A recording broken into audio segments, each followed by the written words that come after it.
সবাইকে আমার চ্যানেলে স্বাগতম। আজ একটি নতুন রেসিপি। বাড়িতে আছে 4টে লোক আর পড়ে আছে মাত্র 2টো ডিম। কি করবেন বুঝতে পারছেন না? তাহলে আমার এই রেসিপিটা একবার করে দেখুন। আমি এখানে 7টা ডিম নিয়ে নিয়েছি, ভালো করে ফাটিয়ে নিয়েছি। আমার বাড়িতে কিন্তু 10টা লোক ছিল, কি করব বুঝতে পারছিলাম না, তাড়াতাড়ি করে ভালো করে ফাটিয়ে নিয়েছি। একটা বাটিতে পরিমাণ মতো সর্ষের তেল, মানে একটু বেশি করে দিয়ে ভালো করে মাখিয়ে নিয়েছি বাটিটার গায়ে। তারপরে ফাটিয়ে রাখা ডিমটাও দিয়ে দিচ্ছি।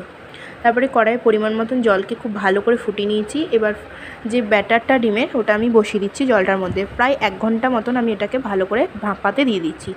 ভাপানো কমপ্লিট। এবার আমি ডিমটাকে বের করে নিয়ে একদম পনিরের মতন কেটে নেব, কিউব কিউব করে কেটে নেওয়া কমপ্লিট। তারপরে আমি কড়াইয়ে দিয়ে দিচ্ছি পরিমাণ মতন তেল, দিয়ে ডিমটাকে আমি একটু ভেজে নিচ্ছি। খুব বেশি ভাজবো না, আবার খুব কাঁচাও রাখবো না, ভেজে নিচ্ছি লাল লাল করে।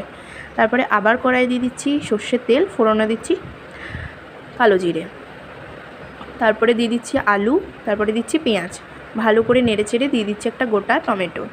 তারপরে আগে থেকে 10-15 মিনিট ম্যারিনেট করে রাখা মশলা, আদা রসুন বাটা, নুন, হলুদ, জিরে আর আর লঙ্কা গুঁড়ো ভালো করে মশলাটা দিয়ে কষিয়ে নেব। তারপরে আমি দিয়ে দিচ্ছি জল, দিয়ে প্রায় আমি আবার 15-20 মিনিট মতন আলুটাকে সিদ্ধ হতে দেবো। আলুটা ভালো করে সিদ্ধ হয়ে গেছে।